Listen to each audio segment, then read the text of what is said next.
News 18 প্রাইমে আরো একবার আপনাদের স্বাগত। আপনাদের সাথে আমি প্রিয়াঙ্কার। আগেই আপনাদের একটা ছবি দেখাবো। দূষণের জেরে হাওড়ার ঘুষুরির ঠিক কি অবস্থা, যেখানে ঘরে ঘরে ফুসফুসের রোগ।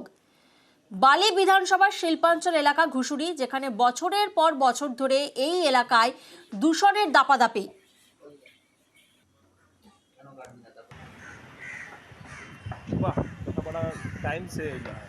যে ছবি আপনারা দেখছেন, বালি বিধানসভার শিল্পাঞ্চল এলাকা ঘুষুরি, যেখানে দূষণের জেরবার, ঘরে ঘরে ফুসফুসের রোগ। যে ছবি আপনাদেরকে দেখাচ্ছিলাম, প্রত্যেকেই নিজেদের বাড়িতে অক্সিজেন সিলিন্ডার নিয়ে রয়েছেন। দেখুন, বেশিরভাগ রোগী, কারণ একদিকে যেমন যানবাহনের ধুলো ধোঁয়ার দাপটে ফুসফুসের রোগে আক্রান্ত হচ্ছেন, তেমনি অন্যদিকে একের পর এক কারখানা তো রয়েইছে এখানে, যার জেরে আতঙ্কিত এখানকার বাসিন্দারা। কারণ দূষণ এমনই মারাত্মক পর্যায়ে গেছে যে প্রত্যেকের বাড়িতে রাখতে হচ্ছে অক্সিজেন সিলিন্ডার। আর দূষণের ঠেলায় কিন্তু মাস্ক ছাড়া বাইরে বেরোতেই পারছে না শিশুরা। দেবাশিস এই মুহূর্তে আমাদের সঙ্গে রয়েছেন, দেবাশিসের কাছে যাব সরাসরি। দেবাশিস, যে ছবি আমরা দেখছি, একেবারে বেলাগাম দূষণ, বাড়ির মধ্যে অক্সিজেন সিলিন্ডার নিয়ে থাকতে হচ্ছে পরিবারকে, আর অন্যদিকে আবার মাস্ক ছাড়া বাইরে বেরোনো যাচ্ছে না শিশুদের। প্রশাসনের তরফ থেকে কি কোনো ব্যবস্থা নেওয়া হবে?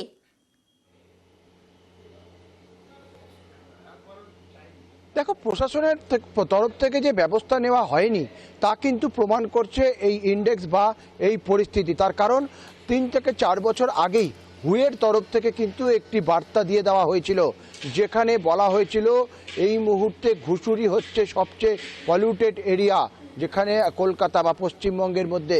তারপরেও একই রকম পরিস্থিতি, সেই পরিস্থিতির যে কোনো হাল ফেরেনি, তার কারণেই কিন্তু আজকে বাড়ি বাড়িতে সাপ্লিমেন্টারি অক্সিজেনের দরকার হচ্ছে সাধারণ মানুষের, এবং মাস্ক ব্যবহার করতে হচ্ছে। কোভিড টাইমে যেরকম আমরা মাস্ক ব্যবহার করতাম, ঠিক সেখানকার মানুষজনেরা যখন বাইরে বেরোন, কেউ রুমাল বেঁধে যান, বাচ্চারা যখন স্কুলে যায় মাস্ক পরে যায়। ফলে এই পরিস্থিতি আরও ঘোরালো হতে পারে। মানে সেই জায়গায় দাঁড়িয়ে ইতিমধ্যেই যে অক্সিজেন, অর্থাৎ সাপ্লিমেন্টারি অক্সিজেন, মেডিকেল অক্সিজেন বিক্রি, তার চাহিদা কিন্তু দিনের দিন বাড়ছে। মানুষ এখন তাদের বাড়িতে মজুত করছে অক্সিজেন। কোনো রকম কোনো সুরাহা, সেখানে বালি পুরসভার থেকে পদক্ষেপ নেওয়া, সেখানে ওয়াটার স্প্রে করা, এমনকি সবচেয়ে বড় কথা হচ্ছে যে কেন এই দূষণ মাত্রা বাড়ছে, সেই জায়গাটাকেও কিন্তু কোনো রকম খোঁজখবর করা, তাকে ইন্ডেক্স করা কোনো রকম চেষ্টা চালাচ্ছে না প্রশাসন। আর যার জেরে আজকে এই হাল। একে একে গাছ কাটা হচ্ছে গোটা এলাকা জুড়ে, সেখানে আবাসন তৈরি হচ্ছে, সেখানে ফ্যাক্টরি তৈরি হচ্ছে, কিন্তু গাছ কেটে আজকে সেই পলিউশনের মাত্রা এমন জায়গায় নিয়ে গেছে যেখানে সাধারণ মানুষকে অক্সিজেন সিলিন্ডার বাড়িতে রাখতে হচ্ছে। দেবাশিস, তুমি আমাদের সঙ্গে থাকো, একবার কি বলছেন আমরা শুনবো। अभी 1-2 महीना से प्रदूषण के चलते कि कैसे किस कारण अब 24 घंटा ऑक्सीजन लेना पड़ रहा है हमको। 1 मिनट रहने नहीं सजा, मतलब जहाँ जाओ ऑक्सीजन लेके, मतलब कहीं जाने नहीं पड़ रहा है। डॉक्टर बोल रहा है कि अब तुमको ऐसे ही रहना पड़ेगा ऑक्सीजन में ही। क्यों ऐसा क्यों हो रहा है? सांस को तकलीफ है, प्रदूषण है यहाँ ज़्यादा। যখন তুমি গুগলে খুলবে তো 1 নম্বরে তোমাকে হাওড়া দেখাবে পলিউশনতে। মানে তুমি শ্বাস নিতে পারবে না। এখানে আশেপাশে কোনো বিমারি হলে লোককে অক্সিজেন নিতে হবে, মানে এই রকমের ওয়েদার। মানে তুমি ভাববে যে বিনা অক্সিজেনে 1 ঘন্টা আমি থেকে যাব, রোগী থাকতে পারবে না। छोटे बच्चे लोग को आखिर में अस्थमा हो जा रहा है। मेरे एक कज़न को अस्थमा, मतलब बच्चे में भाई के बेटे को अस्थमा हो गया, वो 5 साल का है, only because of this pollution. ही तो आप ही देखो ना कितना पॉल्यूशन है सब जगह। तो गाड़ी धूल मिट्टी हो ही रहा है, रोड के कारण भी हो रहा है, आप बोल सकते हैं।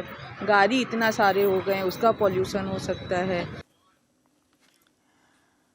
আবারও দেবাশিসের কাছে যাব। দেবাশিস, বিভিন্ন পরিসংখ্যান যে পাওয়া যাচ্ছে, সেই তথ্য অনুযায়ী যে বালির যে দূষণ, তা তো ক্রমশ তার গ্রাফ ঊর্ধ্বমুখী। সেক্ষেত্রে প্রশাসনের তরফ থেকে বিষয়টি তো যথেষ্ট অ্যালার্মিং। প্রশাসন কি ব্যবস্থা নিচ্ছে? দেখো, প্রশাসনের তরফের বিষয়ে আমরা কিন্তু বালির বিধায়ক ডক্টর রানা চ্যাটার্জি, তার সঙ্গে এই বিষয়ে কথা বলেছিলাম, এবং তিনি এই পুরো বিষয়টি দেখার পর তিনি বলেছিলেন যে এই বিষয়টা তার কাছে নজরদারিতে আছে, এবং বালি পুরসভাকে সেই এলাকার যাতে দূষণ মাত্রা কমে তার জন্য বেশ কিছু পরিকল্পনা নিতে বলা হয়েছিল, বা পরিকল্পনা নিয়ে তাকে কার্যকর করার কথা বলা হয়েছিল বিধায়কের তরফ থেকে। তবে এখনও পর্যন্ত বেশ কয়েক বছর ধরে এগিয়ে আসছে, চলে আসছে এই একই পরিস্থিতি। সেখানে সেখানে কোনো রকম কোনো পরিস্থিতি নিয়ন্ত্রণে আনার চেষ্টা পর্যন্ত করে না বালি পুরসভা। অবশ্যই বিধায়কের তরফ থেকে বলা হয়েছে যে এই ইন্ডেক্স পাওয়ার পর তারা কিন্তু সেখানে জল স্প্রে করার জন্য বালি পুরসভাকে নির্দেশিকা দেবেন, কিন্তু সেই নির্দেশিকায় ছাড় বালি পুরসভা কিন্তু এখনো পর্যন্ত ঘুমাচ্ছে। মূলত যে ওখানকার যে অফিসাররা, যেহেতু প্রশাসক, যেহেতু ভোট হয়নি, প্রশাসক মণ্ডলী রয়েছে, এক্সিকিউটিভ অফিসার দেবব্রত পাল, আর তিনি তো নিজেকে সেখানকার বেশ জল স্প্রে সর্বেসর্বা করার মনে করে। নির্দেশ দেওয়া হচ্ছে বালির বিধায়ক রানা চট্টোপাধ্যায়, তিনি বলছেন কি, তিনি বলেছেন কি নির্দেশ দিয়েছেন শোনাবো। আমি পৌরসভার সাথেও কথা বলেছি এবং যেটা ওই ওয়াটার স্প্রিংকলার দিয়ে যেটা স্প্রে করা হয়, যেখানে ডাস্টগুলো পার্টিকেলগুলো নিচে পড়ে যায় মাটিতে, সেটা যেটা দিনে একবার করা হচ্ছিল, এইটা রিপোর্টার পর আমি বলেছি দিনে অন্তত 2-3 বার করে ওই স্প্রেটা করা হবে। ট্রাফিক আইসির সাথেও কথা বললাম যে পলিউশন, গাড়ির পলিউশনের কাগজগুলো যেন আরও মেটিকুলাসলি ওনারা চেক করেন, অ্যাসিওর করেছেন আরও জোরদার ওটা করবেন, যাতে একটা গাড়িও যেন দূষণ ছড়াতে না পারে। ঘুষুরির এই ভয়ঙ্কর দূষণে পরিস্থিতি কতটা ভয়ানক হতে চলেছে আমরা কথা বলেছিলাম চিকিৎসকের সঙ্গে, তিনি কি বলেছেন শোনাবো। যারা অনেকটা সময় বাইরে থাকছেন তারা বাইরে যদি একটা প্রোটেক্টিভ মাস্ক ব্যবহার করেন, ইনডোর পলিউশনস অ্যাভয়েড করার কতগুলো পার্ট হচ্ছে বাড়িতে জামা কাপড়, কার্পেট, বিছানার চাদর, পর্দায় ধুলো জমতে না দেয়া বা ধূপ বা অন্যান্য ধোয়ার সোর্স থাকে সেগুলো সম্বন্ধে কেয়ারফুল হতে হবে। ক্লোজ স্পেসে একটু ক্লস্ট্রোফোবিক লাগে তাদের একটু এয়ার সার্কুলেশনের ব্যবস্থা রাখতে হবে। লাং ডিজিজ যে পেশেন্টদের ক্ষেত্রে আছে, মসকুইটো রিপেলেন্ট কিন্তু অনেক সময় তাদের ক্ষেত্রে সাইলেন্টলি প্রবলেম ক্রিয়েট করে, সেই রকম রুগীদের ক্ষেত্রে কিন্তু এটা থেকেও সতর্ক থাকতে হবে।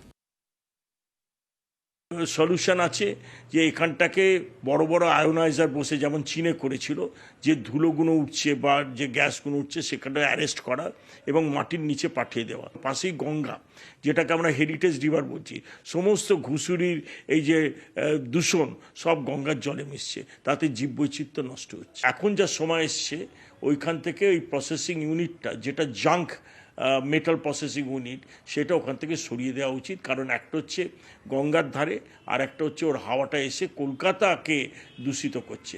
ওটা একটু অন্যত্র সরিয়ে দেওয়া উচিত এবং মডার্নাইজেশন করা উচিত।